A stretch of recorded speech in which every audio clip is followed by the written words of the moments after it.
We are live. What's up? Dave and Auken Elle Dawson. Elle, how are you? I am doing great. I feel like we need a new intro, Dave. I know. Next It's week, just next not the week we're gonna same. have. I want fireworks. I want all kinds of stuff. How packed is today's show? I usually have a ticker of all this good news, but we've been doing a lot of stuff behind the scenes, dude. One, or if not the greatest flyweight fighter in the history of mixed martial arts, Alexandre Pantoja is joining the show. Elle, how cool is that? I'm super stoked, man. I'm so excited. Love Pantoja, teammate of mine, obviously. I'm excited to get to chat with him today. So that's one. That's probably guys in 10, 12 minutes. Of course, 2 o'clock is Savage time. She announced kind of her fight news with you on Morning Brew on Sunday morning. But let's talk, see how's the last 36 hours. I saw her already biking. She's like, the road to strawweight has begun. And then probably 15 minutes after that, 2:15 Eastern time, guys. One, if not the most dominating female mixed martial artist of all time, Kayla Harrison, is on live on the show again. Love it. I love it. Kayla has brought new life to the bantamweight division. I think we can all agree this is the most exciting thing to happen to women's bantamweight in years. So very excited to talk with her. As I said on Sunday, we have a current UFC champion and a future UFC champion today. Maybe two future UFC champions. Ooh, I was going to say, is that you talking about Gillian or Kayla? Well, Kayla was the one I was originally alluding to, but maybe two. Gillian Robertson in the strawweight division, which in the strawweight in around 5 more days will be a strawweight championship fight, UFC 312 co-main event, Wei Li versus Tatiana Soros. We'll kind of get into that. The main event, Dricus Strickland middleweight championship rematch. But I didn't talk to you Sunday morning, so I watched the show, of course. Massive fan of you guys. How did Saudi Arabia go? It's been it's been 2-3 days. So sometimes I don't know if it affects you, Elle. Sometimes time changes my perspective or what I've been hearing or seeing for the last kind of 2-3 days. Seems like it's all on the Izzy side, to be brutally honest. Imamov is just kind of like in the background, but poor guy. UFC Saudi Arabia, what's your... I rated that card pretty high. I thought it was a fantastic card. All the prelims were bangers. I think I can think of one boring fight on the whole card. And when you throw 3 heavyweight matchups on the same card, like you're bound to at least have one that's not quite as exciting. But I rated the card super high. I think I gave it an 8 out of 10 on our post fight show, which definitely go back and watch that if you haven't, with Jonathan Ramakhan. Always does a fantastic job with our post show. But yeah, I'm a little bummed for Imavov. Like, I agree. I have seen nothing about him.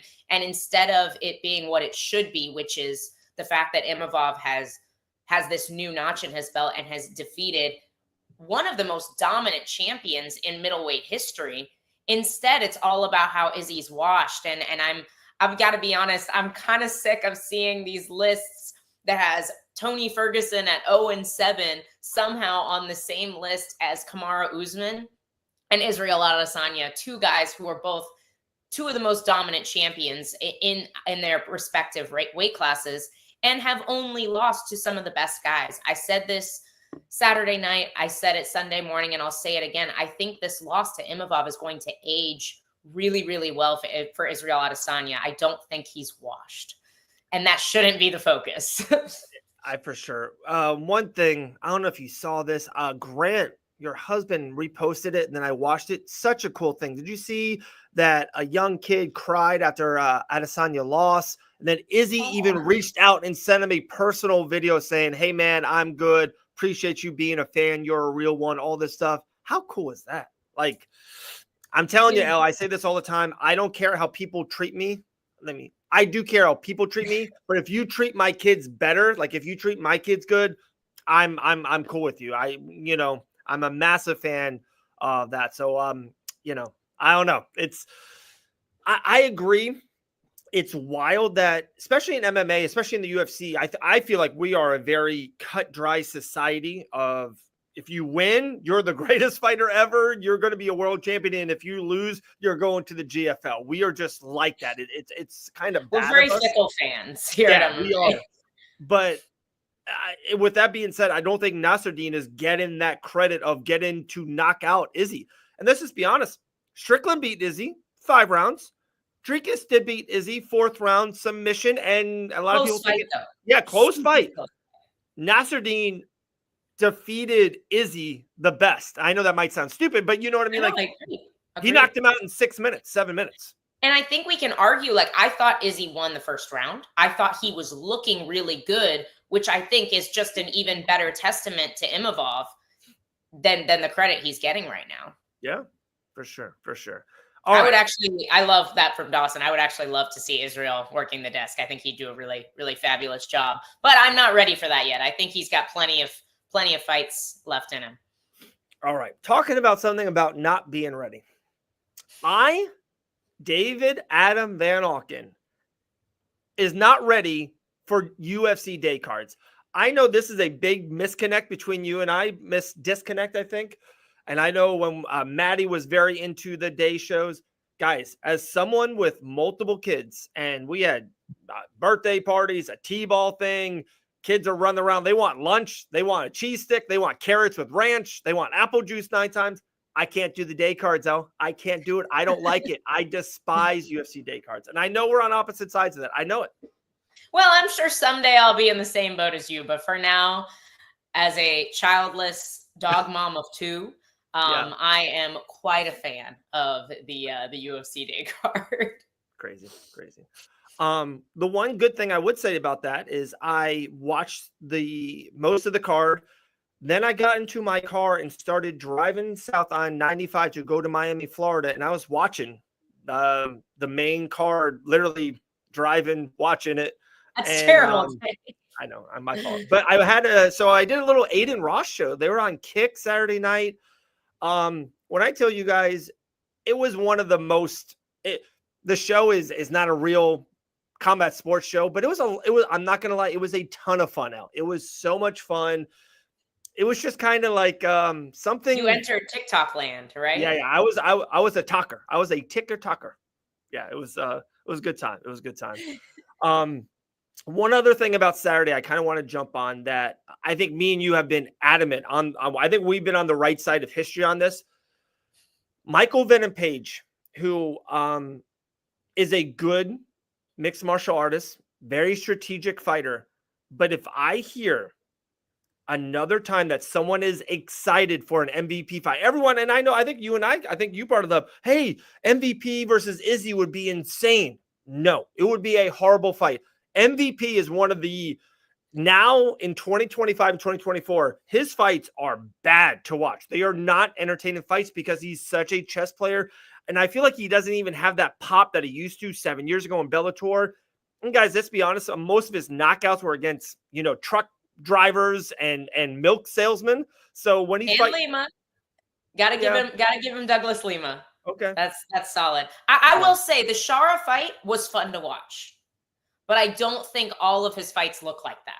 I enjoyed watching that fight. There was it was pretty fun to watch.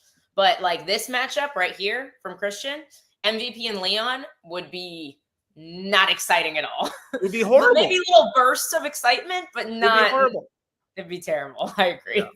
I'm just like, I don't know why. To me, it's a huge disconnect out there to the MMA fans. Everyone, he used to be flashy, and also when he grabbed the microphone, he was awesome. I'm the captain now. Great. What a line that was, dude. He's unbelievable. I love his personality. Yeah, love his personality. And also too, I think he's cocky and he's kind of funny with being very nice. Like, you know what I mean? Like when sometimes people like that, you're like, all right, that's kind of cringe, or it's not he's very respectful, but he's like, I'm the captain now. Yeah, I totally agree with this comment. Yeah, he's getting dangerously close to 40, but I think he can have some, I think he specifically for his career can have some good moments in the UFC if they match him up well. For sure. You want to answer a trivia question now? Come at me. I'm ready. All right. I love these off the top. This isn't the question, but this is going to in it. You know what Wei Li's record is? All-time record? I don't. I should. I don't know off the top of my head. It's like I said, it's not the question. 25-3. Wow. I knew it was Great 20 record, right? something. That's insane. Yeah. You know what Insane. Tatiana Suarez's record is? 11-0. 10-0. 10-0. 10-0. 10-0. Okay. So 10-0 and 25-3. So it's 28 fights versus 10 fights. Wow. How many or who do you think has fought the most? Who has defeated the most champions in their past? 3 for Tatiana. How'd you know that? Jessica Andrade. Yeah. Because I know who she's fought. Alexa Grasso and Carla Esparza. Yeah. How crazy. Weili has defeated 3 world champions, the same as Tatiana. Like, wow. I've been hearing all week long that everyone's like, oh, Weili's got a better competition. Weili this. Tatiana has fought, I know it's less. Former champions, though. She's never taken a belt. Weili took the belt from champions and defeated arguably the greatest strawweight queen of all time, Joanna Jędrzejczyk. Tatiana just hasn't had the chance yet. This is the Imavov thing to me. I think I was on the fence. I was maybe leaning a little bit towards Weili. I felt like she's almost being disrespected. After kind of seeing this and who she's beaten, how she's beat him, wow. I think we are seeing a new champion Saturday night. I am a little bit with you. I was kind of writing the same. It all depends on if Tatiana is healthy. And I'd like to think that she and her camp have figured out the equation, because I know she struggled with that in the past, and she struggled with her health. I know she fought Nina Nunez not looking great and not feeling great, and it showed. So she has to be 100% to beat Weili, though, because Weili is so complete and she is such a superb athlete.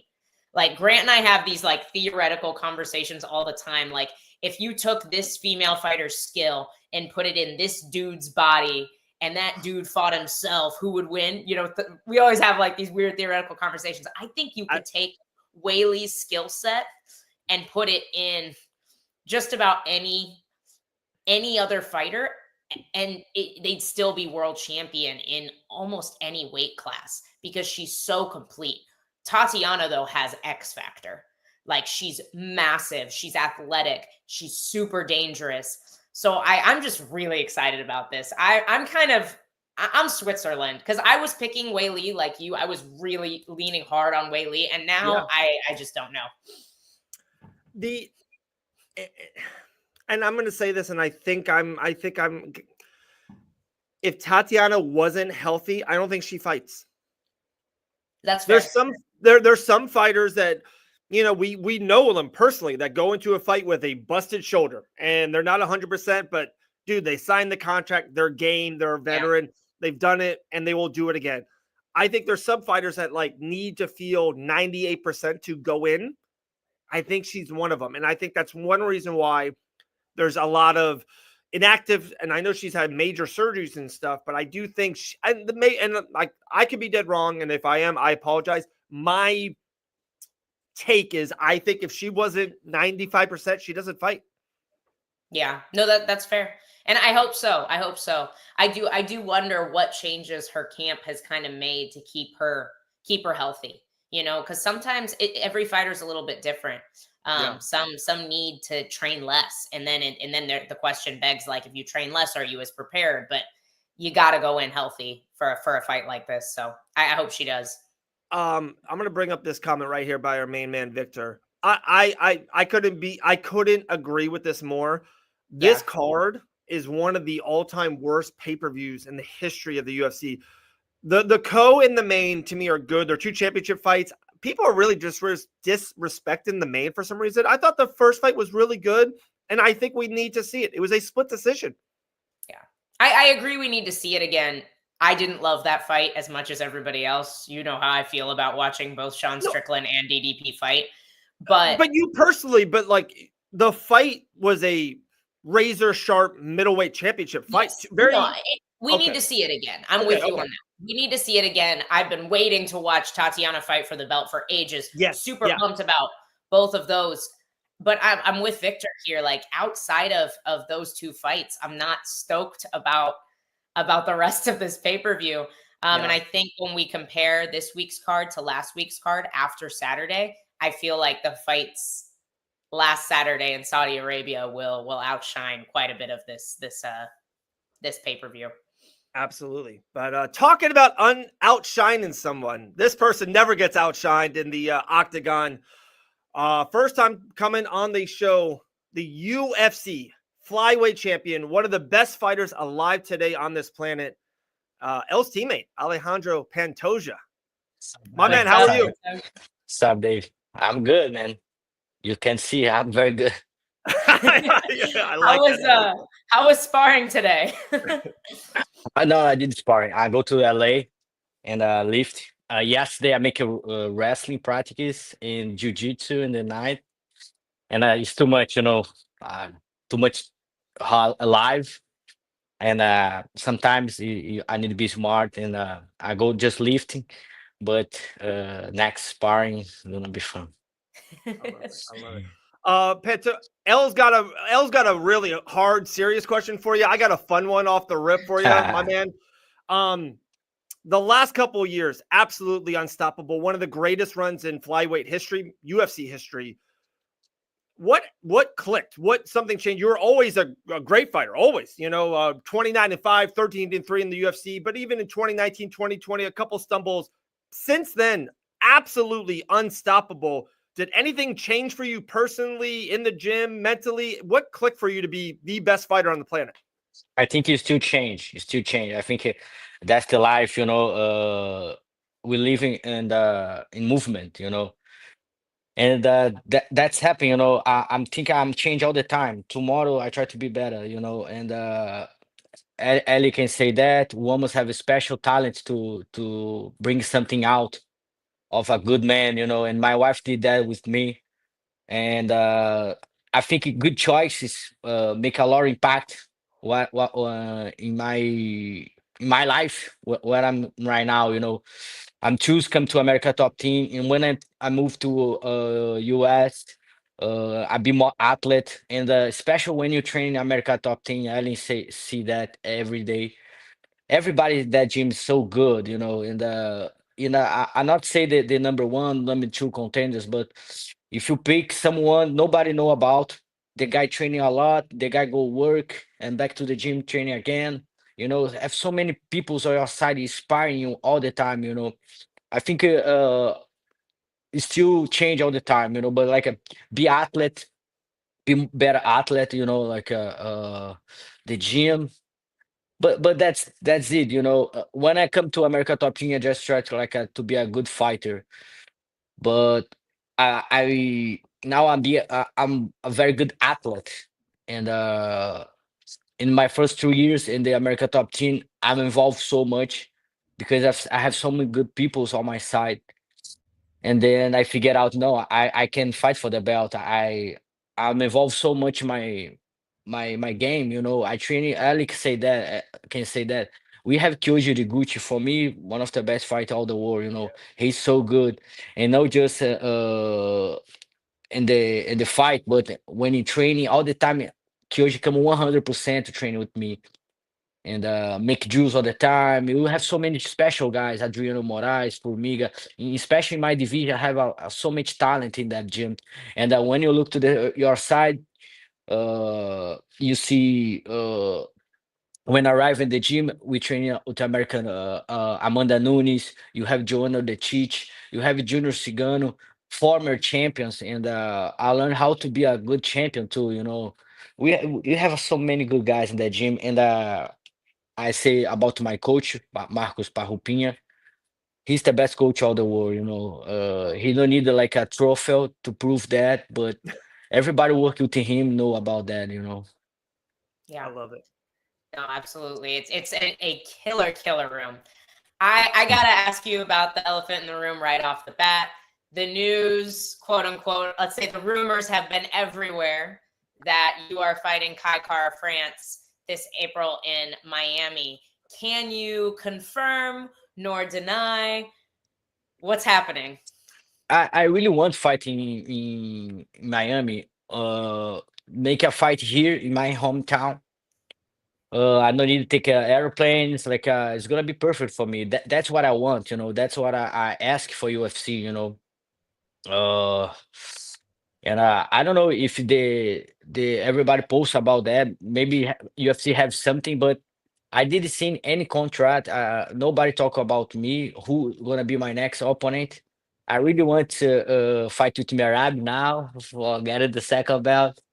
But like if I have opportunity, it's gonna be a nice for me. Wow. People's putting this in my mind, and now I start to think that's a good idea. And I don't know about Kakara France if you have a fight or not, but like if I can fight in Miami, doesn't matter. My opponent is gonna be great for me. I start to training. I start to back to the gym every day, train every day. I feel so good because when you get the belt, you have a lot of things to do. You need to go to make some guest fighters, and not just that. I have some sponsor. I need to go some places. But I really like to my routine. I love to go to the gym every day, twice a day, back to my home. My wife give me my food. That's the perfect life for me. Now the sun's come out again in Florida. I love that. I hate Yeah. cold places. That's why I love to live in here. Uh, but I don't have anything. But I want to fight here, of course. Do you like going back to fight in Brazil? Or is it like if you could just fight in Florida all the Nah, nah, time, nah. it would be Damn. No, perfect? no, I love to fight in Las Vegas. Las Vegas, I think because I never fight here in Miami, that's gonna be my first time. If I fight, of course. But like I love fighting Vegas. We have a UFC PI, the facility UFC have in Las Vegas, and I'm still in the New York hotel and fighting the T-Mobile Arena. It's like a 10 minutes walking. So I go to That's the arena. spot. I love to fight in Vegas. But like fighting here in Miami is gonna be a very good opportunity. I really want that. Like maybe after the fight, I can take my car and drive for home. That's what I want. But fighting in Brazil is hard. Brazilians is like savage people. Brazilians like want too much the first place. In Brazil, you just have one place to. Like if you do lose, everybody's gonna it's gonna be a mess. But I like to fight here in Vegas. I want to fight in Miami, and but I love this country. I love it. We do too. We do too. Um, yeah, Pantoja. That's the highlights. So UFC 314, maybe not. It wasn't even on my list about Merab Dvalishvili. Elle and I were talking about this before you even came on. Merab is on one of the great runs in bantamweight history. Yourself is on one of the great runs in flyweight history, and I was like, that fight would be one of the best. You versus Merab would be one of the most entertaining, craziest fights I think they can even make on the UFC roster. And when you threw that out, I just alert jumped off. How excited or how interested are you really into move it up and going for that second championship, especially against a guy like Merab? Yeah, to fight in 135, I really need like a time to make Okay. my body feel that, feel like a bantamweight. Yeah. I need to get more muscle and everything. But about technique, we have a lot in the gym. We have a lot. I train with a lot of guys have good grapplers, wrestlings, and I know 100% I can make something with Mirab. Like I never say like I wish the victor all the time, but when you fight is 50-50%. Maybe not if you fight with John Jones, but like if I fight with Merab, I think it's 50-50%. Maybe 51 to Merab because that division is him. Yeah. He's the Decide. champion for that division. But like I think I have a chance. Before I think about go to fight with O'Malley because I have some history with O'Malley. He talks shit, but I think maybe with Merab it's gonna be better for me, if I have the chance to fight him because I'm a good grappler too. I like to make jiu-jitsu, and if Merab put me down, it's gonna be nice for me too. I know how to move. Yeah, I would absolutely love to see that Yeah. fight. And I think a lot of the fans would agree you have all but cleaned out this division. I want to touch back to Kai Kara France because you did fight him. Did you fight him on Tough? Yeah, 9 years ago, so Oh, so many times. Yeah. Different long, fight, long completely time different ago. time. Yeah, and I think in that back to the days, I'm just a good fighter. Now I'm a good athlete. Like that's the huge difference about me, you know. But like he is very good fighter. I like to watch him. What he did with Ercheg, I think Ercheg is a better fighter, but Kai every time he have this overhand, you know, like this is Yeah. a special weapon and make a lot of damage. Is it important for you to solidify that you still beat him even now 9 years later? Or does that matchup not matter as much to you as maybe becoming a double champion? No, if I can choose, of course, I think right now, like after the third fight, the title, third title defense. If I can choose, I think is fight with Merabis make more sense. You know, I go to one step up. You know, in about the legends and everything.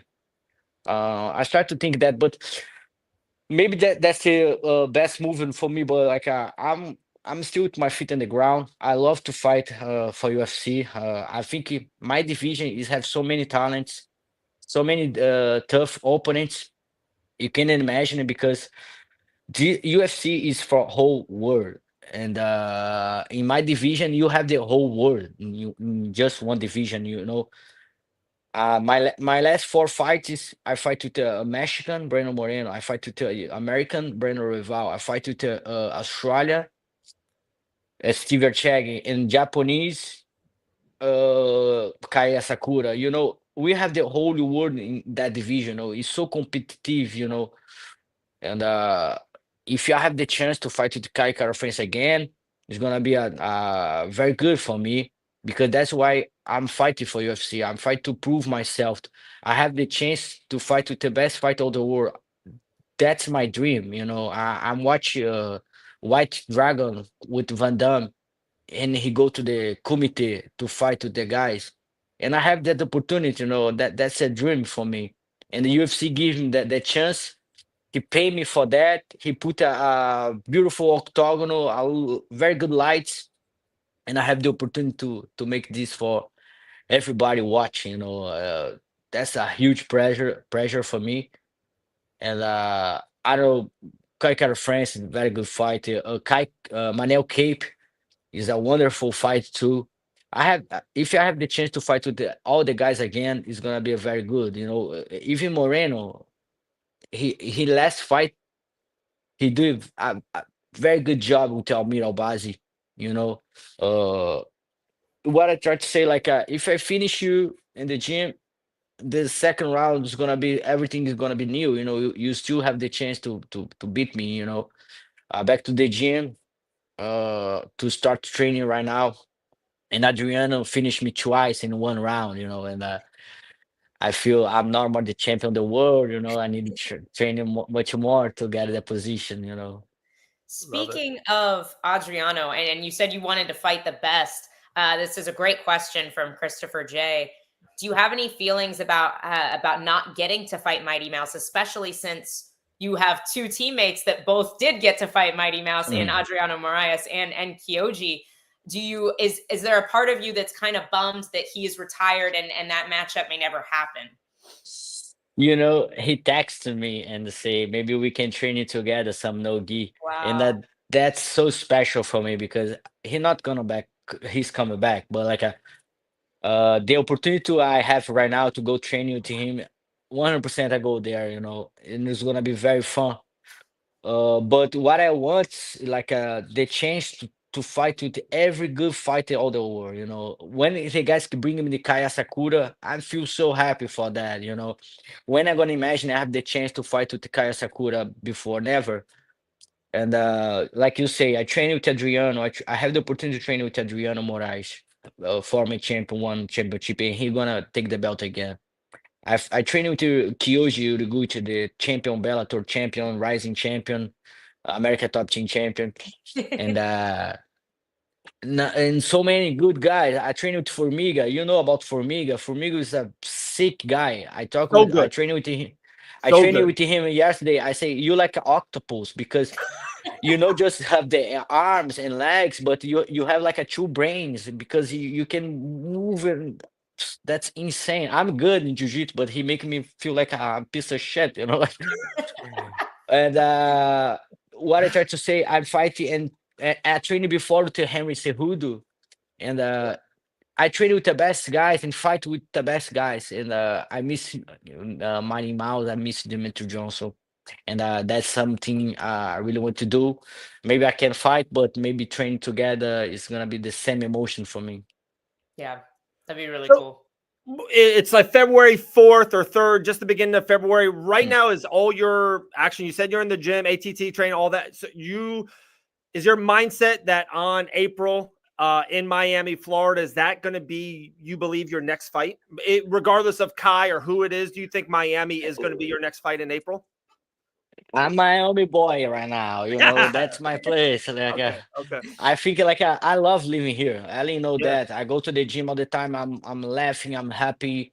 I'm feel the vibe here. The first time I arrived in Florida, when I go out of the airport, I feel the weather and say I'm like a Rio de Janeiro. I feel the same vibe in what I feel in Rio de Janeiro, and that's my place. I love living here.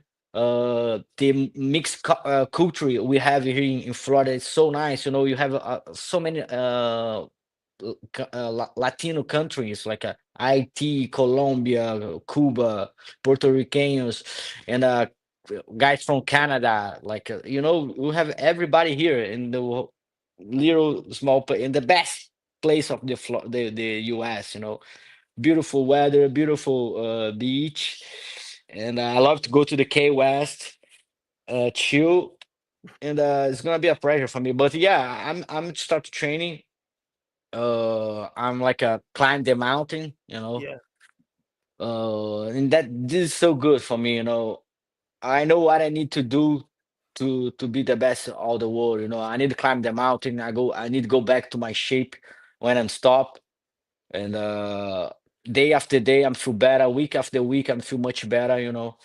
And that's what I want right now. Of course, I'm still thinking about April, maybe this can happen, but what I think right now, I need to win Adriano Moraes and Kyoji Gucci. That's my goals right now. Like I need to be better, and Adriano have a fight in March, Mhm. and I talk with him like he have like a I'm here and Adriano's here about the physical conditionals. And I try to follow him. Like that's the best way to go. You have good partners, people's leave your dream with you. Like I feel the vibe. Yesterday I go to give practice with Adriano Moraes and Formiga, and after they go to the practice, Adriano come to my home. We drink coffee together and go to the training. You know, we can enjoy more the life like that. Something I like to say, like people's asking me, like you have some slang to say, like it's so hard to get there, and even though more hard to stay there. But like for me it's not, brother, because it's so hard, everything I need to did to get that place where I live in right now, because right now it's not so bad. I can eat wherever I want. I train in the best gym of the world. Like I have my physiotherapy come to my home to fix me. Like now it's Yes. much easier. Like I'm sorry, brother. I love it. I'm just saying when Grant and I were first moved down to Florida, one of our first places we lived, we're walking our dogs one night and we just hear Dawson's. I look over and Pantoja's there, and I'm like, "What's the world champion doing, living in the same apartment complex as us?" But now you have big fancy house. You live No, in no, the but but life. but that's not Ellie. I'm so happy in that place, in that condom. It was a beautiful. We love So that happy. My kids play there for 2 years consecutive. approach. My kids stay outside of the house, all the time. Look, I'm so happy in that place, and that's very good thing because I'm keeping the apartment, and Oh, nice. yeah, and Rented it out. that's like a safe zone for me when I buy the apartment. Like if everything's go wrong, I have my apartment. We live in here. You can grow together. but everything's go better, and I'm very glad and happy. I'm very proud about myself, not just for me, for my wife. So good partner I have, and that's something I talked days before. Like, of course, my goal for professionals, of course, everybody fight is try to go to the UFC belt, but like my goal in life is like be a good father with my wife, like create good men. We love sometimes the guys in the gym, hey, Pantoja, let's go lunch outside. It's like, my wife just cooking. I'm sorry, guys. I'm back to That's a home. And good like, husband right there. no, because like I love the guys in the gym, my friends. I love my teammates. I love everybody in the gym, but like I love much more my wife. I love much more my kids, and baby people. Yeah, have time to everybody, but like if you take all the time I pass without my wife and my kids, it's like 2 years. Like last time I spent 8 months without my wife and kids, and in everything I did in my life, the only sacrifice I have is like still far away of my family, my wife and my kids, and maybe I try now. I try to get the time back all the time. That's why I'm leaving. I love staying home. Like the guys say, let's go out, and no, I'm good. I'm still here. Like I play my video game, go out with my kids, and that's the best life. El, you know this. Grant was, my favorite fighter ever. I'm sorry, Pantoja just took the spot. Pantoja won. Grant too. I love it. I'm a I family just heard guy. him pull up, so I'll let him know that he's tired. I love me some Grant. Thank you, bro. Thank you, David. Unbelievable. 13-3 in the UFC, 29-5 overall. One of the best fighters on this planet, probably absolutely in his prime. The best flyweight alive today. El, anything else? If not, we'll let him run. Man, absolutely blessed to have you part of the show Thank today. you, brother. Glad to be invited. Thank you, Ellen. Definitely. Appreciate We'll talk to you 2 weeks before Miami. Hopefully something big happens for you. Let's go. Thank you, guys. I appreciate it. Awesome. See you soon. Thank you. There Bye. you go. The UFC flyweight champion, Alexandre Pantoja. How good was that? I killed it. Dude. It's calling out Merab. He called out Merab! You're a 2-division champion over here. Let's do it. I'm my goodness. Sean missed it in the column. I couldn't go back to it. But Sean, he called out Merab Dvalishvili. He says that's the fight he wants. I was like, what? Let's do it. I'm for it. I'm for it. Wow. I thought that was really cool. He said he's going to get to train with DJ. I am super sad we didn't get to see that fight. I know. Like, that was the fight to make for flyweight history right there. You ready for this one? I'm super biased. Pantoja smashes him, okay? Pantoja smashes him. Oh my goodness. Dude, that was good. That was one of my favorite ones. Favorite interviews, maybe all time right there. That was awesome. Yeah. Dude. Yeah, he's a great dude. Yeah, we found out he lived like 2 buildings down from us in the apartment that we both used to live in before we bought our respective houses. But it was crazy. We're like the UFC flyweight champion just living before both of you guys got super, super rich, down there, Miami, big houses. Not even close. 4 cars. Pantoja, Pantoja, rich man now. He's a rich man now. Dude, people don't understand. And one thing he said that I billion% agree with. And some people think when you're the climb is always the hardest. Like when you're on top, you have the money to delegate. You have the money to get it. When you're hungry and people don't understand how hard the regional scene is, even at the early UFC days, if you win 2, lose 1, you're not making a ton of money. Now he's making mega money and he's very highly like they want to see Pantoja. They probably want to see Pantoja fight 2 or 3 times. At that much, it's a life-changing thing. So there you go. I'm super happy for him. Well deserved. With the situation, pain feed. Not yet, Chris. We'll jump on that actually pretty quick. I appreciate you. I agree. DJ Pantoja is different. I know. I was being a little funny. I will say though, as much as DJ's, I think maybe trickier and maybe a little bit more sly with the like a little the speed, like a little more speed. It's definitely more speedy. I think Pantoja is just more physical, if that makes sense. I think he would not bully him because that's a really bad, like a strong term. I do think he would be just stronger in there, kind of just lead the dance, if that makes sense. I think. No, I would just love to see the grappling exchanges between those two guys. Jeez. And I hope we get some training footage of that happening at some point, because I just want to see the level of grappling that be happening there between those two guys.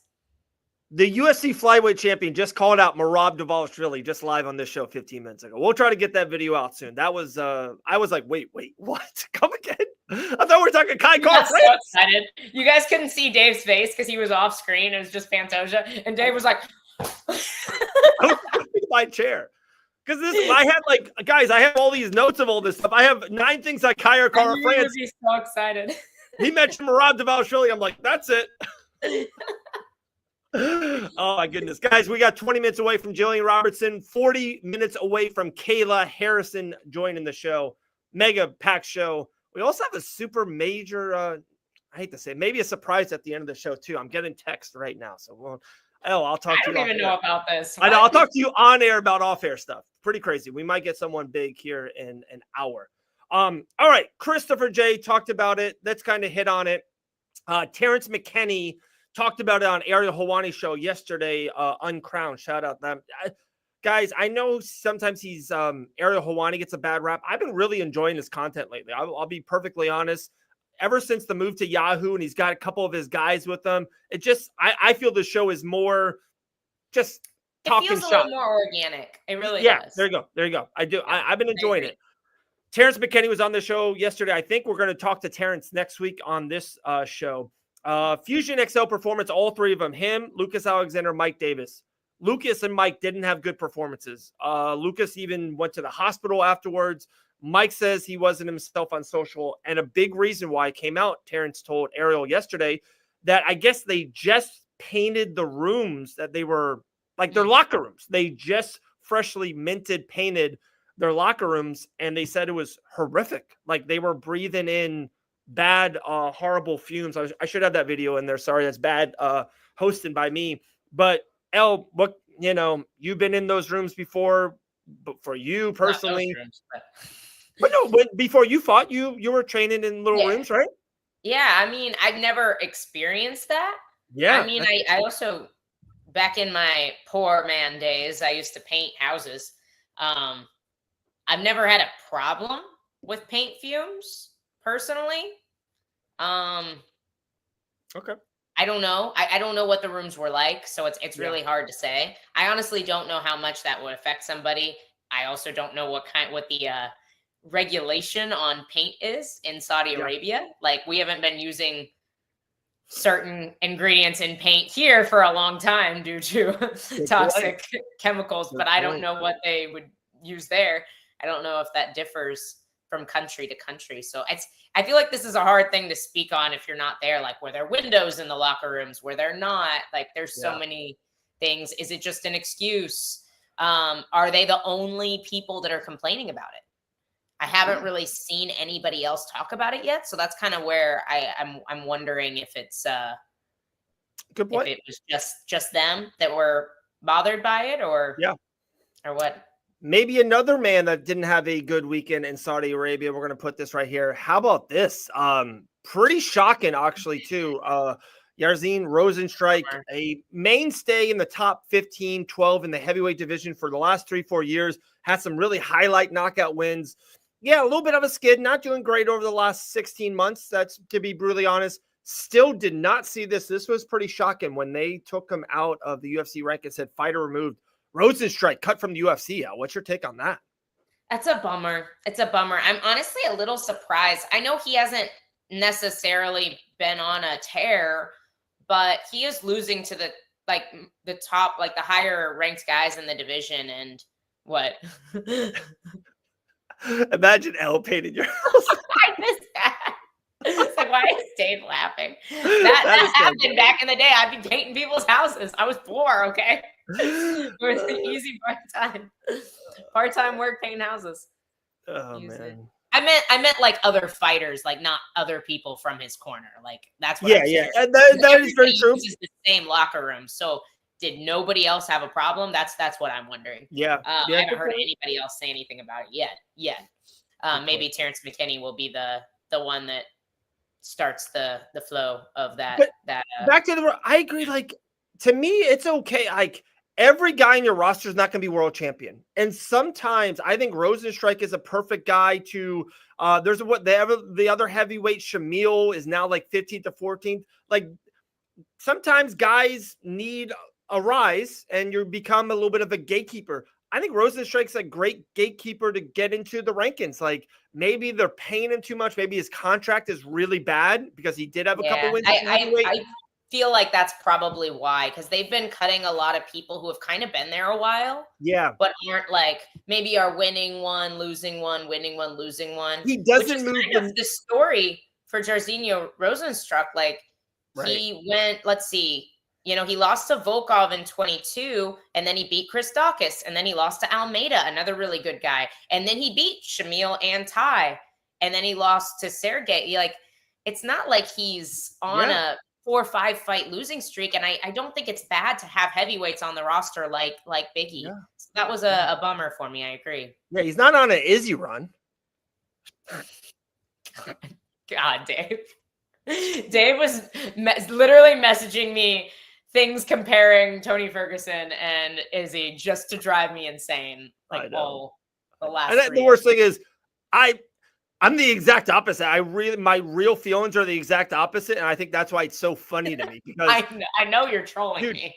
Israel Adesanya, and I was one of these people. I know I'm going to get laughed at now. And I watched Anderson Silva. I watched the run live. A lot of people are younger than me or didn't get into the MMA or UFC as early as I did. I watched Anderson Silva's first UFC fight to his last.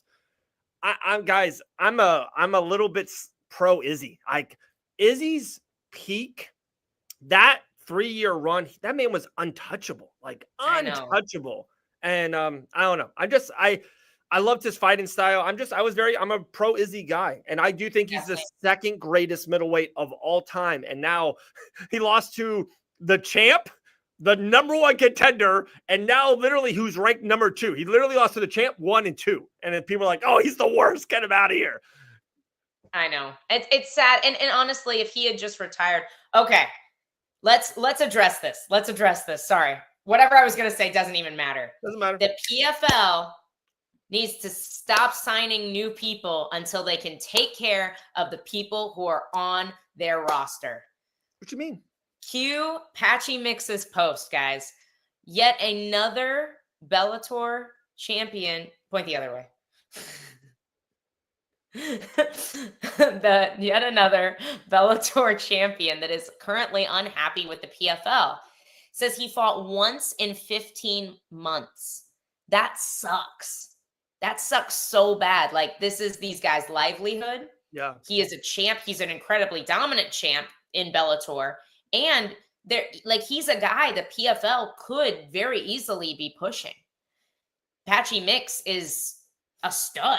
Like he absolutely would do well in the UFC. And I like this. I like this move for him. I think it's the right move. But the fact that he is having to literally plead with the PFL on Instagram to release him from his contract so that he can go fight.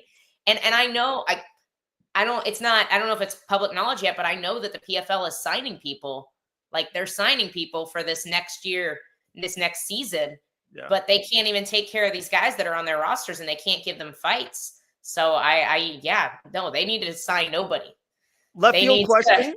If Patchy Mix was in the UFC, is he the champ? Does he lose just to Merab? Is he the 5th? Is he out of the rankings? If right now, I know it's a fast question. Where does Patchy Mix? No, let's pull up the rankings and I'll place him for you.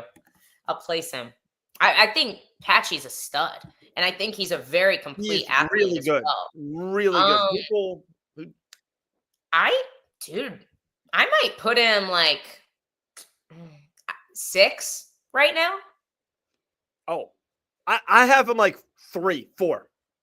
I could see him struggling with maybe a Corey or an Umar or a Jan. Like I could see, and I'm not saying like he can't, but he's only 31 too. Like he's entering his prime. So like I would enter him at like 6, and then I think he could easily like grow up the rankings, you know. But I think he absolutely can be top 5 and a title contender there. I really One do. last question before we get in the great Gillian the Savage Robertson on the show. Will Michael Morales lose in 2025 or continue on his winning streak? Guys, if you have a O at the end of your record, you're losing. Umar Nurmagomedov, Peyton Tablet, and who's the third? Someone this week. Share the Bullet.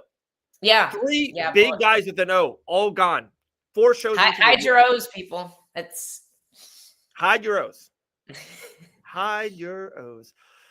I know there's like a 19-year-old kid on Kick watching this, like, they said hide your O's. Crazy. Talking about someone that doesn't hide from anything. This person is a savage in real life, in the octagon, outside the octagon, on her way to 115, the one and only Gillian the Savage Robertson. What's up, guys? How you guys doing? We're good. Dude, you have that fight news glow, G. It's just a different feeling, isn't it? You know? I don't know. I've never had it. You don't know. You hold the record with me, Dave. That is true. We hold the record for the most submissions out of any woman in the UFC. Me and Dave. That is true. Thank you, G. Thank you. We've been, pals for a long time. I appreciate you keeping our record alive and going, dude. I think it's only going to, right? Like, come on now. No, crazy. I think especially with this fight, I think it's a good fight to increase the record. Ooh, I like it. Okay, cut that up. All right, if you haven't known, Marina Rodriguez, Gillian the Savage Robertson, May 3rd, and the T on the street is Iowa. So Des Moines. Yeah, Des Moines, Aren't you excited to go see some corn? Dude, G loves fighting in the Midwest. Loves it. Whenever we did our podcast on Sunday, Dave commented Iowa, and me and Elle were like, "Oh, I think he's trolling us." You usually are, in my defense. I didn't drink yet, Elle. Usually when I drink, that's when my funny comments come up. It was 9 a.m. on a Sunday. I'm sorry. Well, you never know. That's true. Good. But 5 o'clock somewhere. Yeah, exactly. So me and Al were like, "Oh, he's trolling us. There's nothing in Iowa but corn." And then it looks like more news is coming out that it may be Des Moines. So, yeah, it seems like that might be the area. I honestly, I don't care where I fight. I just don't want to be in the Apex personally. I'm like, I just like having a crowd. I don't care where it is. I am a little upset that like there's rumored a Canada card the week after. Where I'm like, they did the same thing to me my last fight. Canada card was the week before I fought. So it would have been awesome to be put on the Canada card, but I honestly don't, like I said, I don't care where it is. I just like to fight, and I like that there's a crowd there. So I'm just happy with that. I got to say, Gillian, as somebody from the Midwest, we're very bored people, and we love fights. So I feel like a Midwest crowd will be killer. That was my exact thought. I was like, the stadium's going to be packed from the first fight. Exactly. I'm like, everybody's going to be there. It's going to be a great atmosphere. So I'm like, I'm still looking forward to it. And I'm just hoping for maybe like main event spot, like something up there. Okay. That was my first main question for you, G. There's a lot of stuff to get into about Fusion and their week at Saudi Arabia, UFC 312, Tatiana Soros and Wei Lee's about to fight in 5 days. So a lot of stuff. But I even saw, you know me, I'm very pro Gillian Robertson. So it's all the time. I'm on Twitter just putting in your name. I even saw that people thought your fight has a really good chance of being the main event of a fight night. And it would be a great job of pushing both of you. But tell me if I'm not wrong on this. Would they don't need to tell you that you guys are thinking about 5 rounds? Is that a totally different thing? Does the pay change at all? Or if you're just on the poster, you're on the poster? I honestly have no idea. Okay. I've never been in that spot yet, so I'm not 100% sure. Yeah, there is a pay bump. I do know that there is a guaranteed small pay bump for a main event spot. Yeah, so I'm like, I haven't heard anything. I would love to hear something. I'd love to be able to get a main event spot. I would love to be able to start prepping for those 5 rounds, But yeah, I really have no idea how it works. Okay. I gotta attack this question. Dude, Pantoja was just on the show, G, a little bit ago. One of the greatest interviews we have ever had. This man challenged Merab Dvalishvili on Fight Bananas, one of the biggest fights in the history of the UFC. He was saying how much he loved his family. I'm sorry, I got taken away. He's my new favorite fighter, okay? So It's Pantoja 1, Gillian 2, Grant 3. That's my new order. Hey, Grant's number 3 now. It's rough. It's rough out here. Let him know. It's rough out here. He might not answer my call now. I don't know. No. I don't even know All right, what here's my number new list. Jillian and Grant 1, Pantoja 2. How about that? Right? Yeah, I think I can live with that. All right, there we go. All right, let's talk about me and Elle were going back and forth about this a co-main event. To me, this is our main event. We love Weili and Tatiana. Weili, 25-3, historic run, already a UFC Hall of Famer against the undefeated, kind of the little bit of the mysterious Tatiana Suarez, a phenomenal wrestler, grappler. We all know that. We know that you've trained with her in the past and kind of rolled with her. I'm so pumped for this fight. Me personally, I'm leaning Tatiana. I think she wins the championship Saturday night. I would love your take. She's the favorite now. Yes, no, she is. I agree with you, Dave. I'm definitely team Tatiana on this. I think that Weili is very explosive, a great athlete, a great all-around competitor, but I think Tatiana just is sharper when it comes to wrestling and I guess capitalizing on the ground. She just does have better jiu-jitsu all around.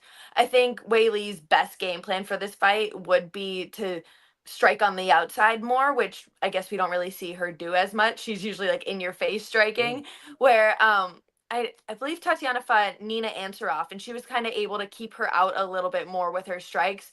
And it's like once Tatiana gets a hold of you, it's over. But if you can keep her away, then that's when you, I guess, can capitalize a little bit more because she is so wrestling heavy more still.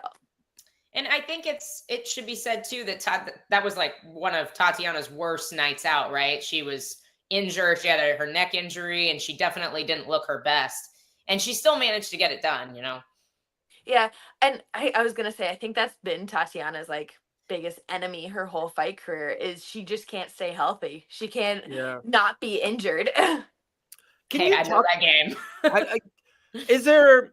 I guess both of you could talk about that. Like, is it just one being unlucky and that just happens in life? Sometimes it's a bad season, year, 2 years, and then you'll be fine for the next 7. Is it a training aspect? Have you been in gyms, guys, be like, dude, that girl or boy is going too hard? Like, can you see someone not maybe training smart, or is it just like is it just bad luck? Is it just awful bad luck and body type? I honestly have really no idea. I've never, like, knock on wood, I've never had any like really bad training incidents. I guess I've never had to have surgery for anything, even in a fight. I've never had situations like that, and I'm like, I don't know. I feel like I train pretty hard a lot of like when I'm sparring, like I'm sparring hard with the boys. I'm not like we're not playing nice, you know? So I feel like I do train pretty hard and I've just never had that. So I think it might be some part of luck, maybe something she is doing, or maybe because she has wrestled for so long where I'm like, I started combat sports at 16, where I'm like, I believe she started wrestling at a much younger age, whereas like just that wear and tear on your body for so many years may add up. I honestly don't know. Tell me what not being injured is like, Gillian. No, I think it's a combination of things. You know, I know that one of my biggest issues and one of the reasons I'm hurt a lot is because I'm small. I'm small, and I do not come from a family of durable athletes. I come from a family of fragile intellectuals. So I definitely think there's some luck and genetic factors as well, you know, that play. But I definitely think I think your training schedule, how well you take care of yourself, is a really big factor too. I'm like, that being said, I'm like, I've never really like trained smart, never really taken care of myself. I'm like, I have needed surgery on my hip for probably about 3 years now, but we're doing good.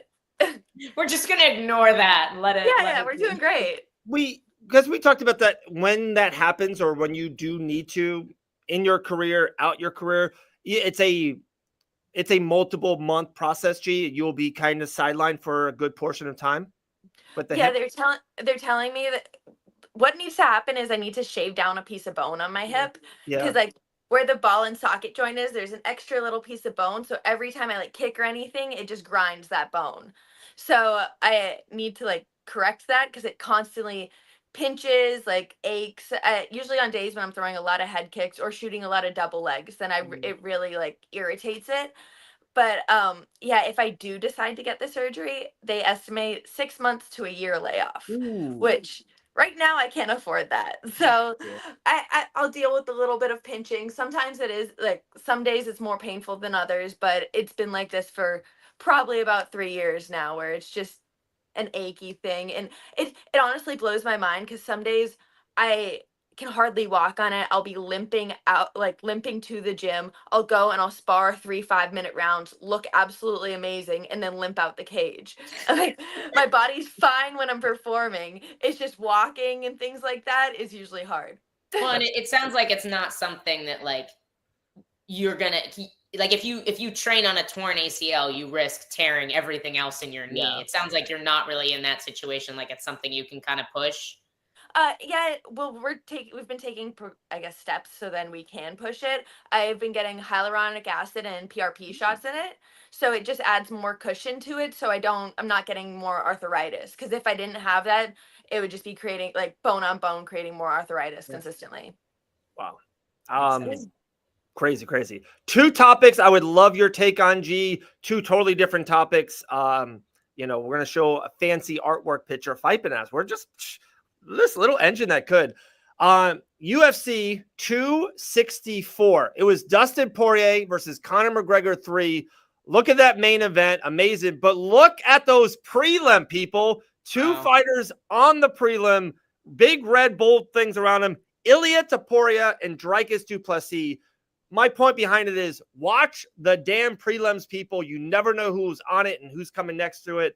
How crazy is that, G? That one of the biggest pay-per-views ever. Dustin Conor 3, that's all they needed. They had Ilia and Dricus on the prelims. The UFC knows what they're doing. They stack those cards, you know? Any card with a Conor on it, they're stacked top to bottom. They know what they're doing, and they knew those guys were going to be something great, even though they didn't have the name behind them yet. I like that. Elle, same. Isn't that just wild that you can argue 2 of the top 5, 7 best fighters in the world right now were on the prelims for a Conor McGregor card? Pretty wild. Yeah. No, I think that happens a lot more than people think. Yeah. You know, if we went back and looked at every champion where they started in the UFC, they were probably on a prelim, headlining that was headlined by Anderson Silva of that time, I guess I'm not sleeping tonight. I'll be doing that all night long. So more content for Fight Bananas. Thank you, Elle. Another thing I want to bring up, and me and Elle talked off air, and G, I would love your take on this, is that Alex Pereira is fighting next month, UFC 313, Las Vegas, Nevada versus Megamon Ankalaev. A lot of people think this is his toughest matchup in the light heavyweight division. He's literally a betting underdog, which still blows my mind. But what he's doing this week is flying to Australia to corner Sean Strickland. G, I would love your take. Kind of 4 or 5 weeks from his fight, he's flying across the country. I would assume probably not to train a ton to corner Sean Strickland. Is that some people can do it? Not? Is everyone different? What's your take on Alex flying to UFC 312? Well, I will say Alex is different, just period. Okay. I think he is a different type of animal, a different person. I personally, I'm not doing anything for anybody else within a month or 2 of my fight, period. I'm very selfish in that time because I feel like I have to be. I'm going into the cage by myself. Like when that cage door closes, nobody else is in there with me. So I feel like I have to at least be for a month or 2. Dave helps hold up the record too. Dave's there somehow. Yeah, Dave's there. Dave's there in spirit. But it's true. But it's like I can't imagine, especially for someone who's, I guess, a former opponent, training partner, just be like, yeah, I'll fly across the world for you while I'm in the middle of camp. But I really do think Alex is just different, and I'm here for an Alex Bahia fight every month this year. I'm like, I'm hoping for it. Let's just keep them coming, Yes, that's true. What is he really doing in this corner? Honestly, he doesn't speak much English, right? Yeah, that is so wild to me, and I couldn't agree more too. If it was Glover Teixeira fighting for the championship, you'd be like, okay, cool. They're brothers almost. You do anything for him. But it's Sean Strickland, a former opponent / kind of training partner, kind of like, it's a little odd, but like, it's working. This man was the fighter of 2024. It's working to me. So I just love that there's like all the beef from the middleweight division has been squashed.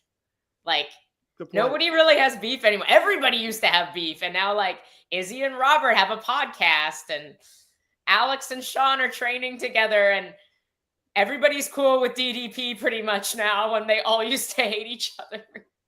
That is true. I like it. Point. I like this era of middleweight peace. Somebody needs to shake it up. Where's the question? Ton of there you go. Gillian, are you worried that the longer you wait, the longer recovery and possible lifelong damage? Well, I guess that's what the shots that I'm getting are kind of helping with that, so we don't get more lifelong damage, so we don't have a longer recovery. So it's just it's adding a little extra cushion in my muscles, so we're not doing more damage. Victor, Gillian Robertson announced yesterday on the Great Sunday Morning Brew Show with Gillian and Elle. Gillian's fighting Marina Rodriguez. I think, didn't she fight she was like in 2 number 1 contendership fights, I believe. She was right there twice. Yeah, I'm not 100% sure, but she has just really been like one of the pioneers of the strawweight division. She's just always been in the mix of the top 5, top 10, and she's deserved that spot. She's an absolute killer on the feet. That's honestly what intrigues me about this fight. I like the danger of it. I'm like, I like that she does drop girls with her right hand. She does do a lot of damage with her elbows. I'm like, I just love, I don't know, there's something about the thrill of it that I really do like this fight. It's exciting.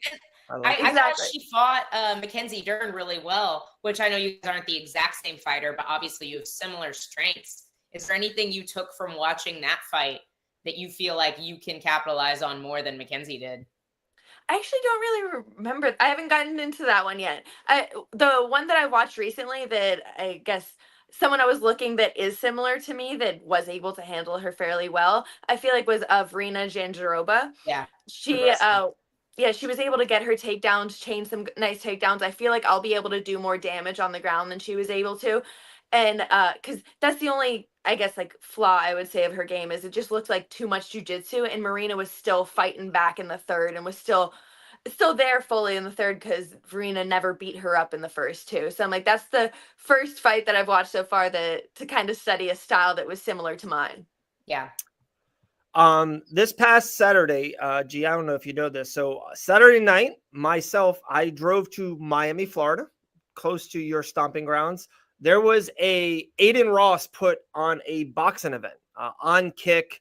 I guess it got 6 million views that night, which is just absurd. Like, dude, if the UFC does 6 million views, that is a home run. Aiden Ross's show 6 million. They did have the best ring announcer that you guys probably have ever seen or whatever, but hey, that's here or there. That's why they got so many views, for sure. That's true. My main point, the thing that I'm bringing up is during the show, there is a lot of extra activities going on, a lot of, congestion in the air going on. So, a lot of my mind already goes to someone. I'm not kidding. In the corner of my eye, I see a young lady walk in with red hair. I'm like, dude, that's crazy. She probably lives 30 minutes, 20 minutes from here. It's a very ritzy young party. I'm like, dude, G's here. That's wild. I look, and it's the rapper. I don't know if you know this person, G. Sexy Red. Do you know who Sexy Red is? We literally talked about this on Sunday. Yeah, Elle was telling me this. Never mind. No, I didn't tell her this story because I didn't know. I knew Sexy Red was there, and we talked about it on Sunday. Yeah, that's so I was funny. like, my first thing, because it's really dark, and you just see a red hair. I'm like, dude, Miami G Red. I'm like, dude, I just right away. I'm like, and then it's gotta be right. The famous rapper Sexy Red. Yeah, and pretty much the same thing, right? Which I can't even on this show. I won't even say what she made me call her a different nickname, and it is not PG-13. Let's just say that, okay? They threw $5,000 of cash in the ring, just like in the middle of the show, not even in the middle of the show. Crazy time. All right, that's it. I'm done. That's it. Who wins the main event, Dricus or Sean? I want to say Dricus again, honestly. I think his style is just weird. It's so hard to deal with, and Sean is just kind of, you know what you're getting with him. Yeah, I agree. Well, so I think it's hard for Sean to win a split decision because he doesn't have, unless he's dominating, he usually doesn't have a lot of big moments. He has moments, but they're not as big, you know? And I'll be throwing another thing out there. Sometimes it's just how you look physically. Like, I look at that fight after the fight. Sean looked like a bloody mess, you know, and I know he said a lot of it had to do with that headbutt, but there are some horrific judges on the amateur side, regional side, in the highest levels of the UFC. And if they just see that he is busted open and bleeded, that could sway around for sure. This last weekend in Saudi Arabia, the first fight of the night. Yes. I scored it completely for the other guy. That guy got cut too, by the way. Jamil Pugs got cut, thrown out of the UFC. Oh, wow. That's crazy.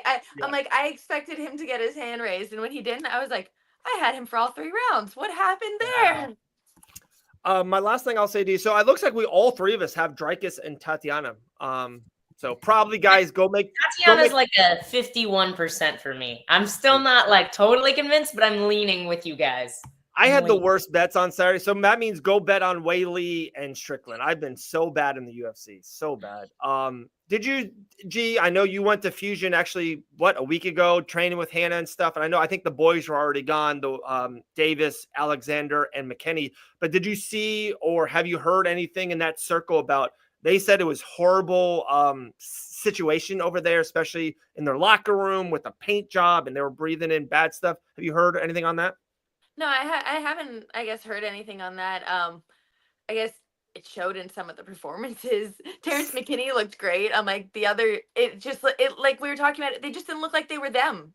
They just looked like they weren't themselves. Like Mike Davis pulling guard in 30 seconds. Like it just didn't look like him. So hearing things like that there is, I don't know, that there was a bunch of chaos around the fight doesn't surprise me because mentally it didn't look like the same fighter. Terrence McKinney fought for 1 minute and looked great, but that's a Terrence McKinney fight. Yeah, that's normal Terrence McKinney. Yeah. He either fights for a minute and looks amazing, or fights for 3 minutes and doesn't look so hot. Like that's always the Terrence McKinney. Yeah, exactly. It's wild to me that sometimes that's all you need, even if the air isn't as bad as maybe what it is, right? It's just that in their head of like, guys, this is a bad room. This is the paint's not right, or I'm smelling something off. As something small as that can just mind crush, a fighter who's about to fight in an hour. So crazy scene. I, of course, hope the best for all of them. And I guess I'm like, I really think that's what makes, I guess, some of the greats is that they can just be like, there's nothing going on. I have one mission, one focus, and that's what I have to focus on. And it's like, you just have to make it happen in that moment because all that matters is that one night that everybody watches. They don't care about the 3 months of training camp you just went through. They just care about that one night. So you got to show up. What's the worst? Like, I've fought in some pretty terrible venues as an amateur and whatnot. And early in my pro career was all pretty good venues. But what's like the worst venue, worst warm up room you've ever fought in? I've had quite a few bad ones, but I remember as an amateur once, pretty much every amateur fights in like a nightclub or something. I think this one was in like a strip club, and they had us in to warm up in the kitchen in the back, and they had 2 little like puzzle mats that were duct taped together, and the floor was wet, so the puzzle mats were even sliding all over the place, so it was useless. And they had the garage door open in the back, and all the workers were smoking cigarettes out back. Oh. And on the floor, that wasn't dish soap. Okay, let's just say that. It was. I'm like, but I think amateur shows, I'm like, that's just like typical. For every amateur fight show, that's what you're getting. Dude, have you ever had to fight outside? I don't think I've ever had to fight outside. I remember Kayla Rocco fought Piera Rodriguez outside. Yeah, She And told me about that. I was studying that fight from whenever I fought Piera. It's absolutely terrible how much, like, they literally can't stand. They're just slipping all over the place. That happened That's to me insane. once too. I fought outside in August in Missouri. It was Insane. terrible. It was like, and it was the last fight too. So we were just sliding. It was like a slip and slide. It's the worst. I will never Crazy. fight outside again. I remember you fought at the OLE once. Do you remember how horrible that venue was in Orlando? I don't You did the, remember. there you go. There's all right. That's how you do it. I've had 30-something fights. Yeah. I smoke a lot of weed. I don't remember a lot. Unbelievable. There you go, guys. The one and only Gillian the Savage Robertson. Hey, she's got Tatiana Suarez and Dricus Duplessis Saturday. G, you're the absolute best. That's great fight news. Marina Rodriguez, May 3rd in Iowa. We wish nothing but the best. We'll talk to you real soon, friend. I'll see you guys. There you go. Gillian the Savage Robertson. One Savage leaves the show. Another will enter. To me, one of the best, most dominant, not just female, best fighters on this planet. Love talking to her. She's always been so kind and gracious to me personally. The one and only Kayla Harrison. What's up, Kayla? What's up? Hey guys, Dude, How how are are ya? you, Miss Kayla Harrison? I'm living the dream, wake up, teach Yeah. some school, punch people in the face, come home, teach some more, train some more. Love it. Did you spar this morning? I did, yeah. Yeah, that's what, hence, like, I'm going to go train again. So I'm like, Just leave it up. I'm not taking my hair out. I'm not washing my hair in between training sessions. I'll wash it tonight. Like, so it just stays. I love it. I saw your Instagram story about, dude, I'm telling you, as a, me, Kayla, as a dad of 4 doing homework, and I have a 6th grader, that homework is I gotta go on YouTube to like figure out and learn it again. It is so wild. And I saw you doing the ABCs. I'm like, dude, that's my daughter is in 6th grade this year, and I'm like basically relearning 6th grade. Yeah, like so I'm repeating the 6th grade right now, and I'm telling you, I would fail. Like, yeah, I'm like, I would fail as an adult in Ditto. 6th grade. It is wild. It is wild. It's so much work too. I was like, did I read this much in 6th grade? Like, there's no way I read all this crap, but I guess I don't know, or it's just gotten harder over time. I don't know. A little bit of both. Well, we got a lot of things for you. I know Elle's got some stuff. We actually put another post for you for fan questions. A plethora of fan questions came in, so we got some of that. But the first thing I would love to throw your way is kind of you're training a lot lately. There's even rumors. I even heard a rumor of a date and spot. I won't say that if you don't want me to or throw it out there. But do you have something maybe happening in the works soon? Yeah, I mean, I have been told. Stop.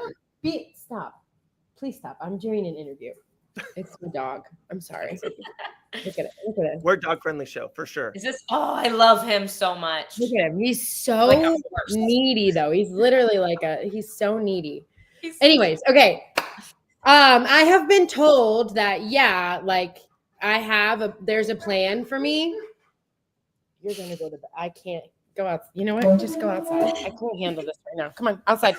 Go on. I can't. No, it's so annoying. Come on. Come on, let's go outside. You can do it. Come on, everybody. Yeah, let's go. Go, Dobby, go. Dobby. Come on, go on. Go play with Axe. He needs attention.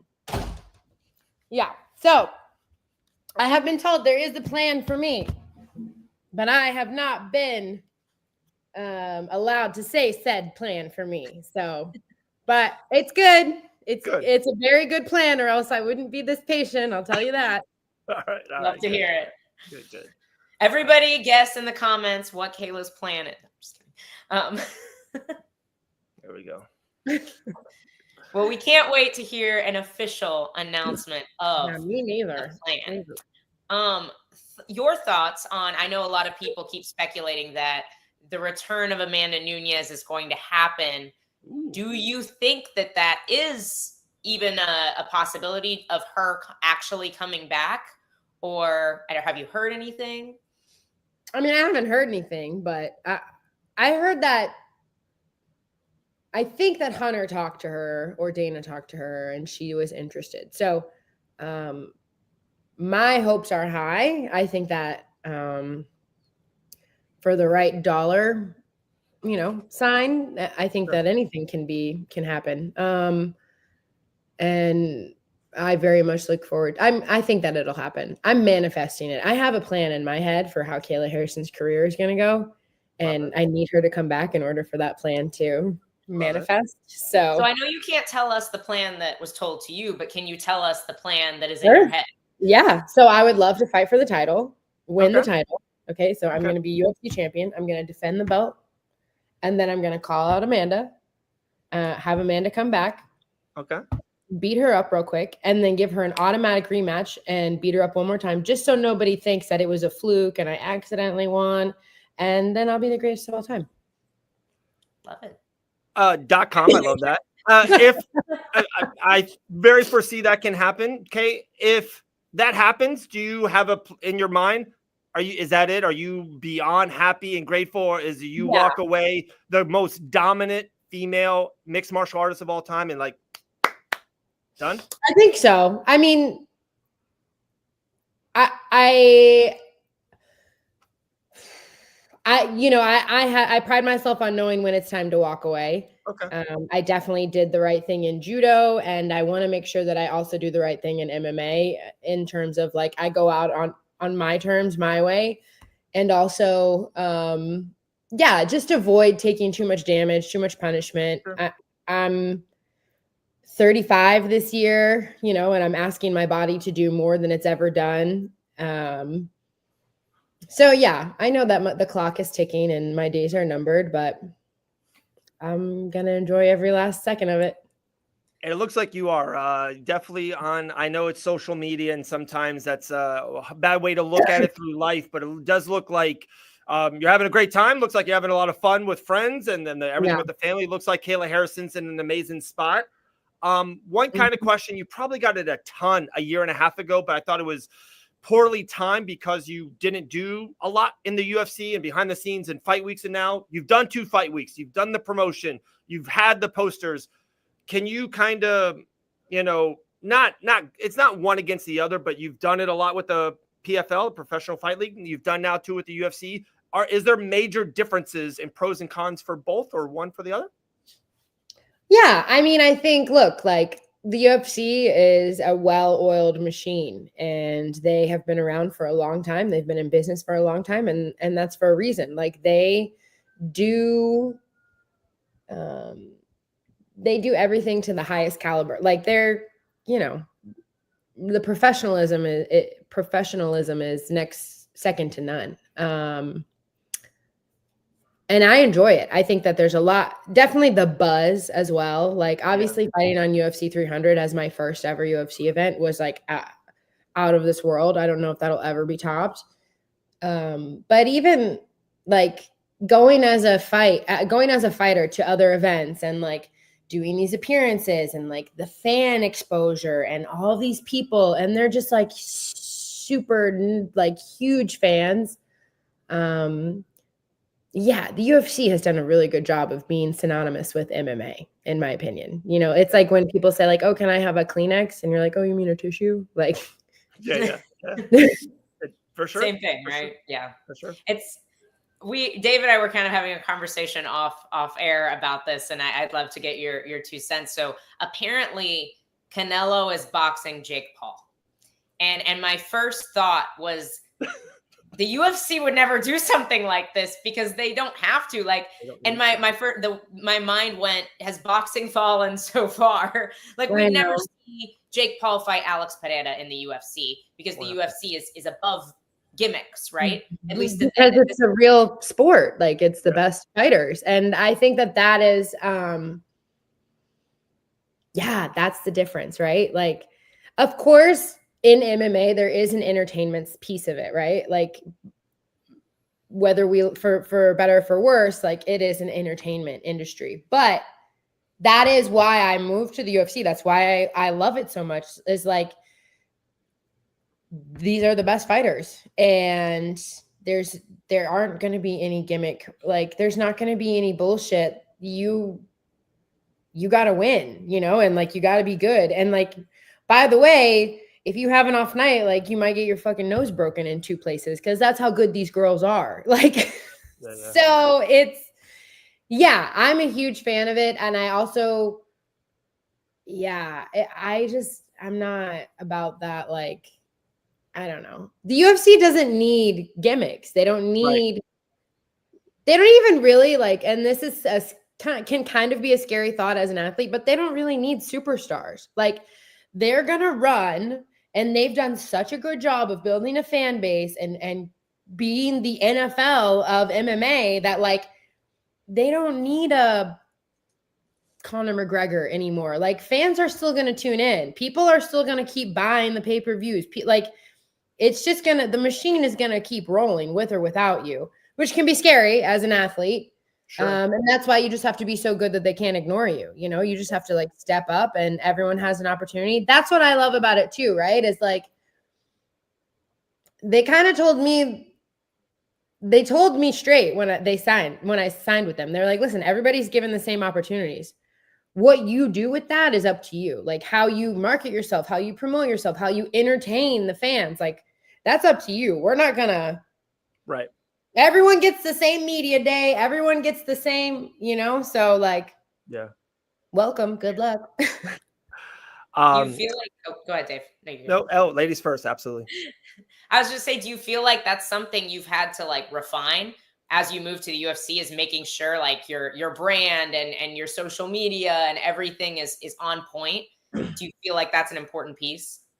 I mean, I personally don't, just because like, and I hope no one takes personal offense to this, but like, I don't give a fuck if you like me or you don't, or you like want me to be your like spokesperson for your company, or you don't, or you think I'm funny, or you think I'm fat, or like, I don't care.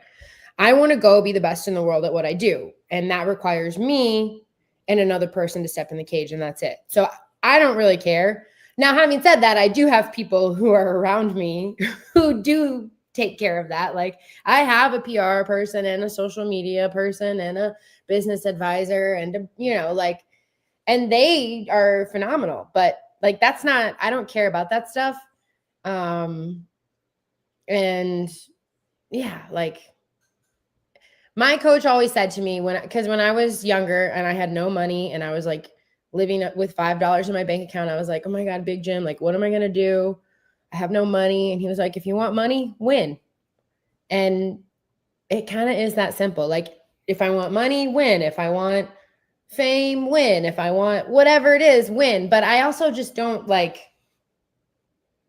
I'm at a point in my career where I do it because I love to do it. And I have a fire inside of me. I'm not like, I don't ever have to fight again. I'm financially set. Like, I've done a very good job of saving. Like, I don't ever have to do any of this again. I choose to because I love it. And it's my passion. I feel like it's my purpose in life. I love that. That's the dream right there.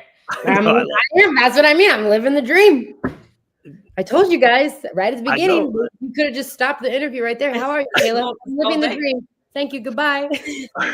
Well, we got the Julia Pena thing. We got the Amanda Nunes thing. And now I think this is I think this is a great question. And maybe you won't want to answer it because it's about someone else. But I think you have great experiences. You've experienced so much in life, ups and downs. There's someone who, when you left the PFL, kind of almost took the Kayla Harrison baton. Someone at American Top Team, Dakota Ditcheva, very good friends with Elle. We talked to Dakota all the time. I started with her this morning. There you go. We love us some Dakota. Yeah, me too. Do you have advice for her? If she asks you, be like, hey, Kayla, I'm kind of the big fish in small pond. The UFC is the biggest. We kind of hear stuff around the water cooler about what she wants to do this year. What's your advice if she asked you for it? I mean, I already gave it to her. Okay. All right. The biggest problem and this is kind of where, as an athlete, it's difficult. Like, and Dakota's hands are tied, but my hands aren't tied, is contracts. I think a lot of fans forget that these contracts are,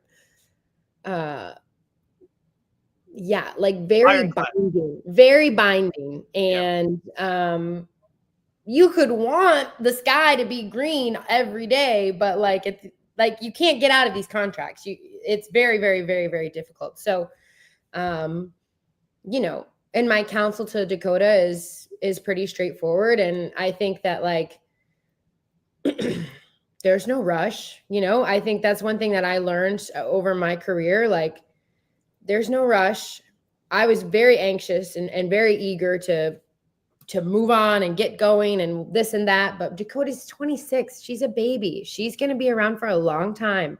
Yeah. And she's going to be an absolute superstar. Like, I have no doubt. Even if this year and next year, like whatever happens, she's going to be fine. I'm not worried about it at all.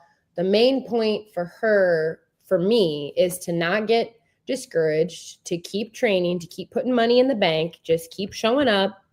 And yeah, the rest will work itself out. But like, you can't control the controllable. There's no point in getting all in a tizzy about these contracts and this and that. Like, you can't control that, you know, and control what you can control, which is your mindset, your work ethic, you know, your attitude about life in general, and how you're going to choose to see this. Like, this is an opportunity for me to grow, or I'm fucking stuck. Like, which is it, you know? And she's great. She's going to be great. She's going to be an absolute superstar. She's going to go down as the greatest.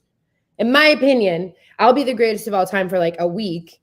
And then, you know, like Dakota will come in, and then someone will be behind Dakota, you know, like that is the nature of the beast. It's a personal goal for myself, but I don't ever intend to be the greatest of all time for forever and ever and ever and ever. Sure. So yeah, she's going to be great. All right. I think we can read between some of those lines there. I think so. Elle, if you have another one, if not, there's 3 fun fan questions. I definitely want to give the people that, but if you got something else.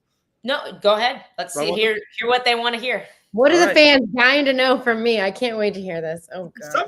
Most of them are pretty spot, you know. All right. The first fan was saying, what helps you relax after fighting? Oh, nothing. Okay. I don't sleep at all, usually the night of a fight. Your adrenaline. Yeah, the adrenaline is just coursing through my veins. Yeah, it takes me a while to come down, to be honest. Like the high is just so high. This is something I've struggled with a little bit, actually, especially since coming to the UFC, because I'm cutting so much weight and I'm so like this is like something that only God can do, because I of myself cannot do it. I'm so disciplined, like 12 weeks of 3 training sessions a day, never skipping a day, 6 miles or biking or swimming or running every day. And like the training is so intense and the calorie deficit is so extreme that like when the fight is done, it takes a long time for me to come down. Like, I'm just like, I'm wired. I'm wired. I'm up. And then usually what happens is I crash. But really having a good protocol is important, I think, because it's so easy as fighters to get into kind of like a post-fight depression or slump. So I give myself 2 weeks, you know, usually after a fight, I give myself 2 good weeks where like I try not to look at the fight. I don't really try to go on social media. I don't like go to the gym. I don't force myself to get up and walk or eat anything healthy. Like, I give myself 2 good weeks. And then after that, it's like, okay, Kayla, like pick yourself up, dust yourself off, like put down the Oreos. And you don't watch the fight. By the time we've driven from the venue back to the Airbnb, Grant's already watched his fight like 17 times. Oh no, I've watched it. So normally after my fights, like I know people go to like nightclubs and have whatever. Like Mike Brown, me, Mako, and Anderson, we grab like a bottle of wine, we go back to the Airbnb and we rewatch the fight. But that's the only time I watch it with my coaches right after the fight. And then I try not to watch it again until makes sense. It's time to like get back to work, because I'm my own worst critic. Like, I'll spend an eternity just sitting there like, oh my God, look at that. I didn't do this. I didn't, you know, like, and there's no point in making that experience negative. Like, right. God willing, I won the fight. Like, enjoy the win, you know? I was just going to say that, and sorry to cut you off there. I could just be a fly in the wall, and you're Olympic gold medalist, 18-1, multiple world champion. I could just see you be like, oh my goodness, I didn't grab the back there. It's like, dude, you're one of the most dominated fighters in the history of this great sport. And I could just imagine being like, oh, this and this. It's like, Kayla. No, I literally have to, like tell myself, hey, turn it off. Like, go be with also like my kids have been basically like, waiting for me to get through this camp. So like I turn it off, like I shut that shit down. After the last fight, the kids and I went to Utah. We did a 2-week like trek through all the cool parks. Yeah. And I just be present with them. And that's kind of how I relax and how I like bring it back to center, where I realize like, oh yeah, fighting's what I do. It's not who I am. I'm a mother. I'm a Christian. I'm a good friend. I'm all of these other things too. Because if I didn't have that balance, like, as you know very well, a loss will absolutely ruin my life, or a not great performance ruin my life. But now I'm able to say like, okay, like it wasn't my best day. Yeah. We have a lot of things that we can work on. Perfect. Let's get back to the gym and work on them. So yeah. Dude, best talker in MMA, Kayla Harrison. Next question they have for you is, do you have a set music fight list? I do, yeah. Okay. I do. Can you throw out I'm very superstitious. Not superstitious. I'm just very like patterned. And so, oh my gosh, I can't live. Is Waymaker on there? No, it should be though. So, all right. So thank you. Dude, in 2008, I won the Junior World Championships in Thailand. It was my first really big win in judo. And that day, I listened to a playlist I had recently made, which happened to be all Eminem, by the way. So it's an all Eminem playlist. Wow. And so every tournament since that tournament, I listened to an all Eminem, the same one from 2008. So we're not even talking like anything recent. It is a 2008 Eminem only playlist. I love that. Repeat over and over and over and over again. I mean, how many judo tournaments have I had since from 2008 to 2016? 187. And then 18 fights. So like we're talking, I could play like every single one of those songs in my sleep. Oh my goodness. In my sleep, yeah. I don't even care that we got we're fighting Amanda Nunes in Madison Square Garden. That was the best answer of the whole. Now every time there's a commercial of Kayla with her Bose headphones on, we know that Eminem is playing. 2008 Eminem song. Slim Shady's playing in the background. That's it. It's Slim Shady, Lose Yourself. Like it's so bad. Yeah, oh, that God. is so. And I'm just like, if it ain't broke, don't fix it. Yeah, don't break it. But hey, add Waymaker to the list. Okay, add Waymaker. All right, let's before I get to the venue, I do listen to all different kinds of music, like country and Christian, and like I do listen to all different kinds. So yeah, it's okay. You're right. Fair enough. This is a very simple one. They asked, who is Kayla's all-time favorite MMA fighter to watch?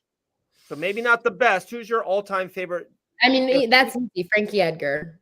Okay. Ooh. That's a good answer. Frankie Edgar was one of my favorite fighters, and honestly, just like a really good role model for me. And yeah. 10 years from now, are we gonna have Harrison Mondays instead of Mako Mondays? Hell yeah. No. That's so funny you said that. I was just talking shit to Mike Brown the other day about like what a good coach I'm going to be, and I can't wait to take over and just like Harrison and Dawson coaching at an American Top Team. I love that. Grant and Kayla, dude. Tell me, if you look up if AI made up a male American Top Team fighter, he would look like Grant Dawson. Am I 100%. Wrong on that? Dude. Hey, listen, I just want you to know that the list of demands that I have for Dan and Richie when I become UFC champion, they're like, whatever you want. Well, first of all, I was like, Dan, I want you to come to church with me. And he was like, I'll buy the church. And I was like, okay.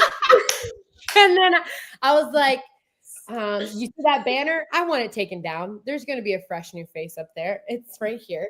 And then I was like, oh, you see this over there? And Dan was like, I think we might have to change the statue. we might have to put breasts on the statue. And I was like, damn right you do. This is an equal opportunity gym.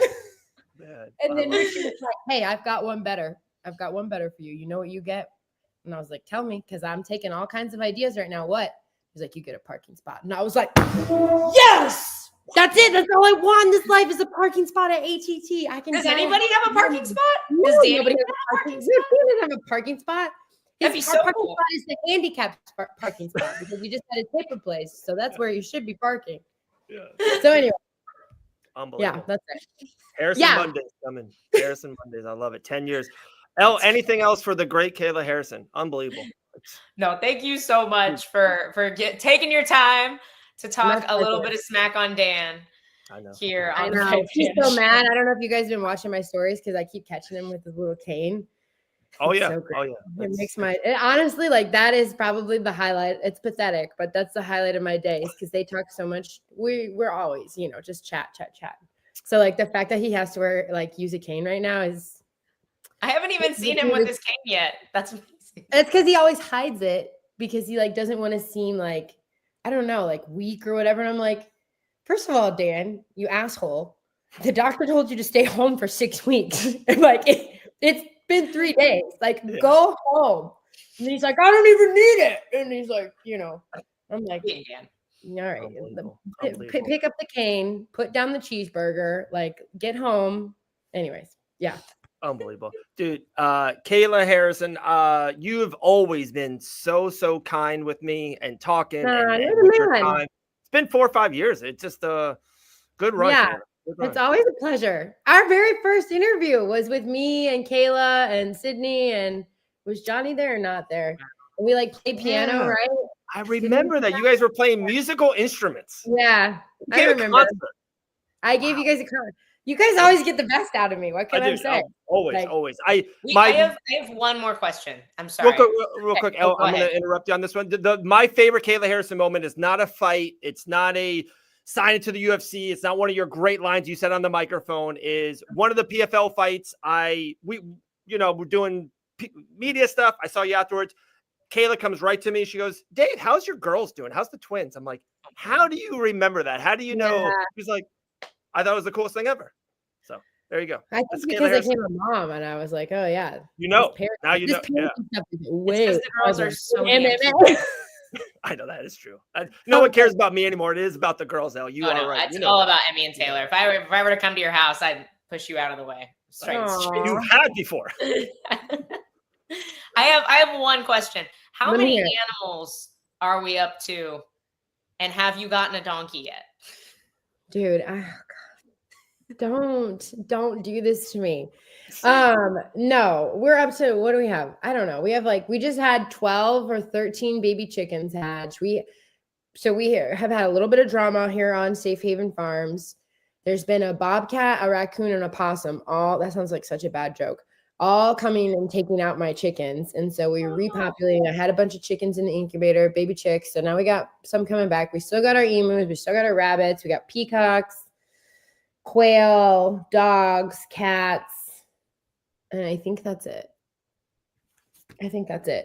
But I am on the market. I am in the market for a donkey because I need something to protect my livestock. But I can't get a livestock guardian dog because I will end up with the dog in my house, in my bed. You won't let it stay outside. Because I'm pathetic and I'm weak. And I'm like, no, come sleep with me, baby. So, but I don't feel like I'll feel bad for a donkey. I think that I'll let the donkey stay in the barn. So if anyone who doesn't want their donkey anymore, have them hit me up on social media.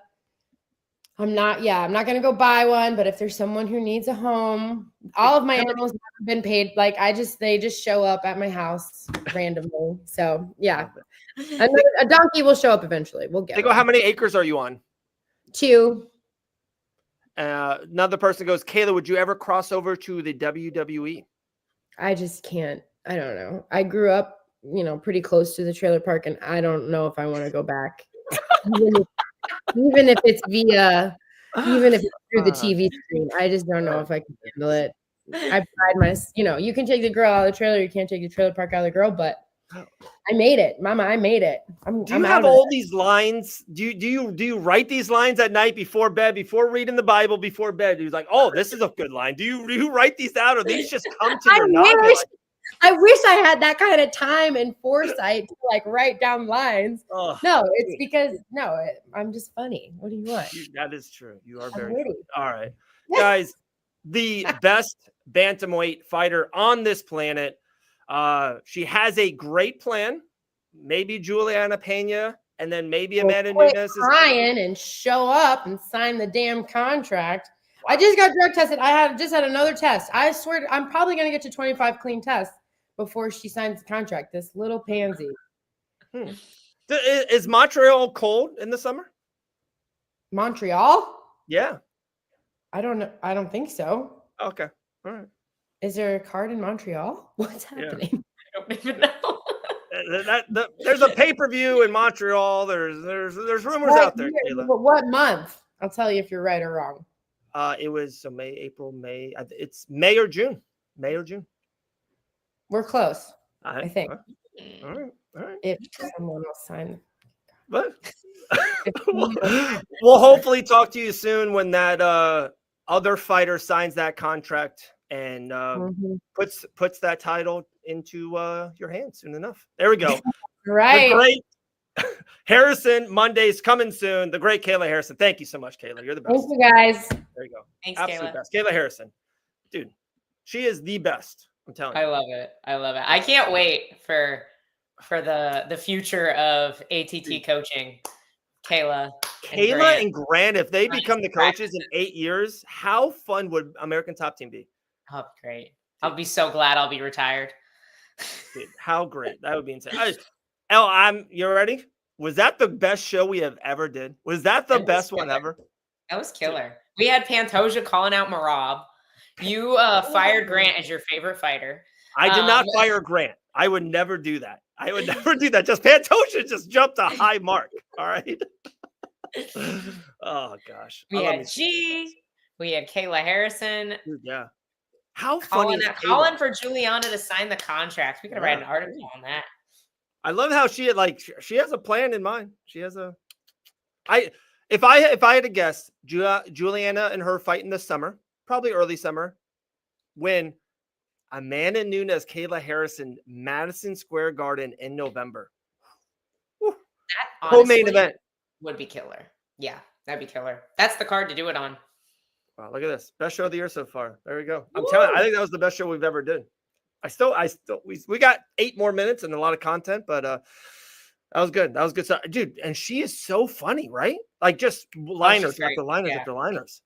No, she's a fabulous human being. Seriously. Yeah. Like getting to be around Kayla at the gym is awesome. Wow. I'm sorry, I got to put this up. I know Grant Dawson's going to come after this person's life, but Elle Dawson is the most beautiful woman I've ever laid my eyes on. Wow. Guys. Crazy Pato. Dude, you are a crazy man.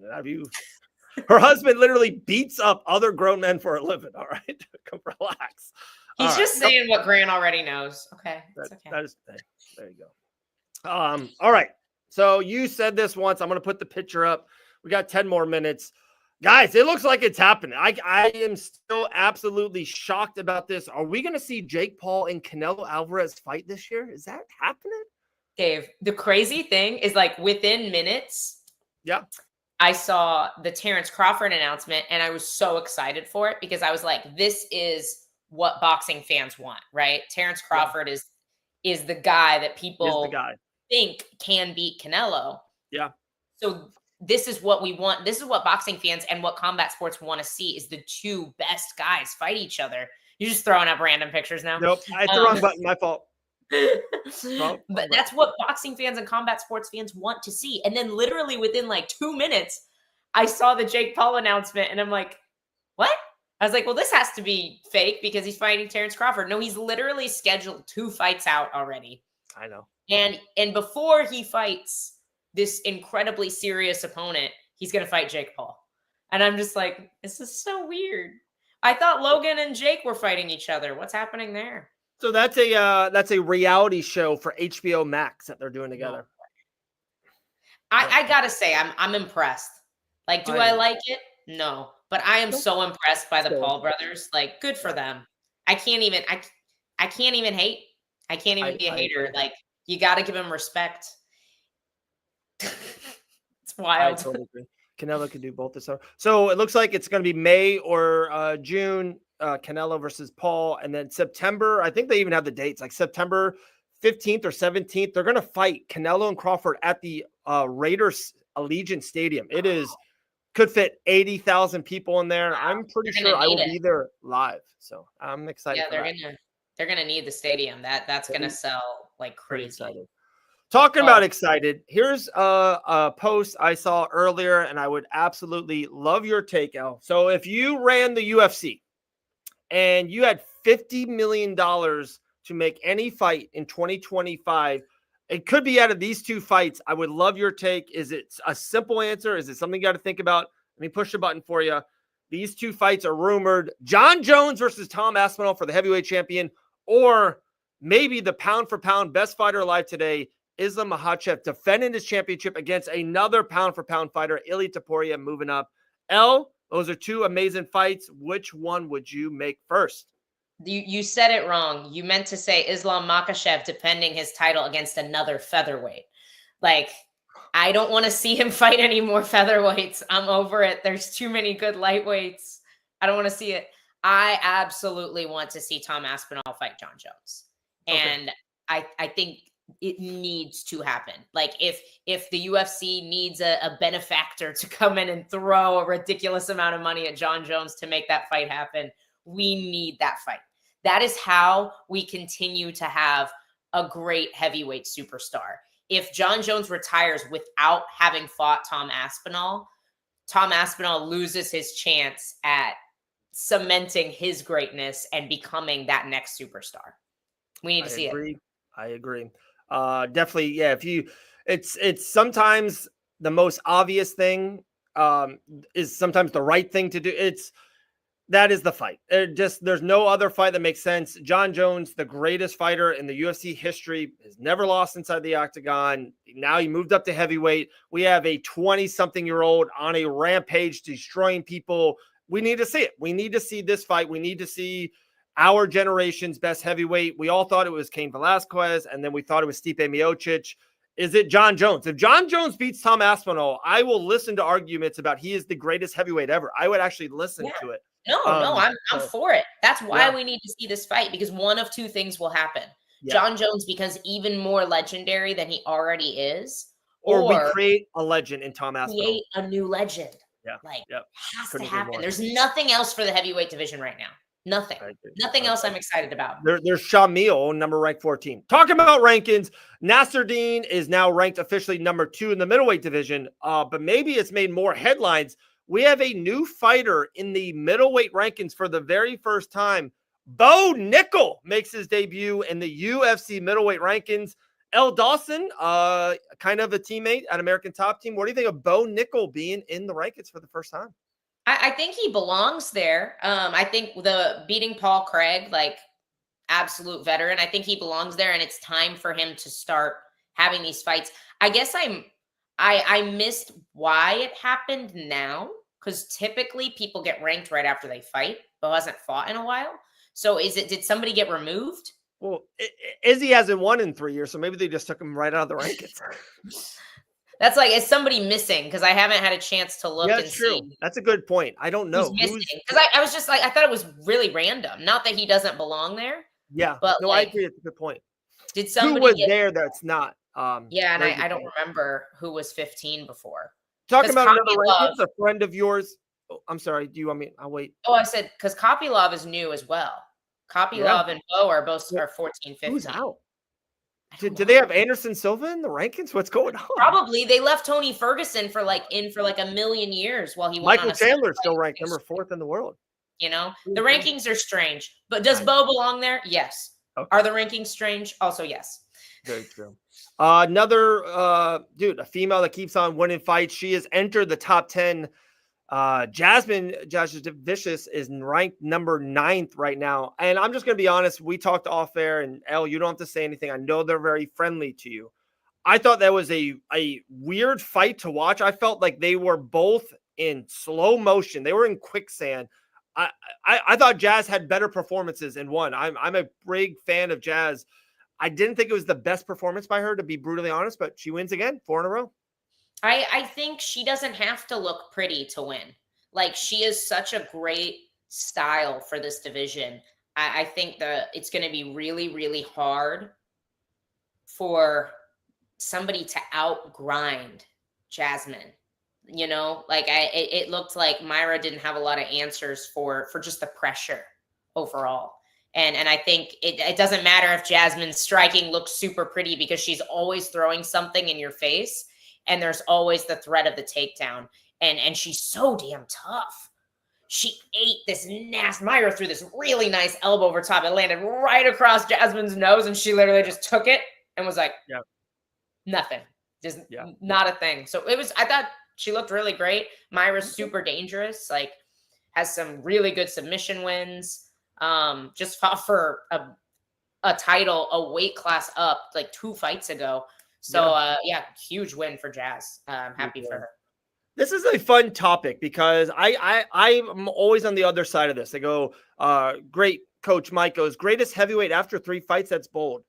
Sometimes in life, guys, I have 2 daughters. Emmy's the best daughter of all time. I got 2. I don't need a million daughters.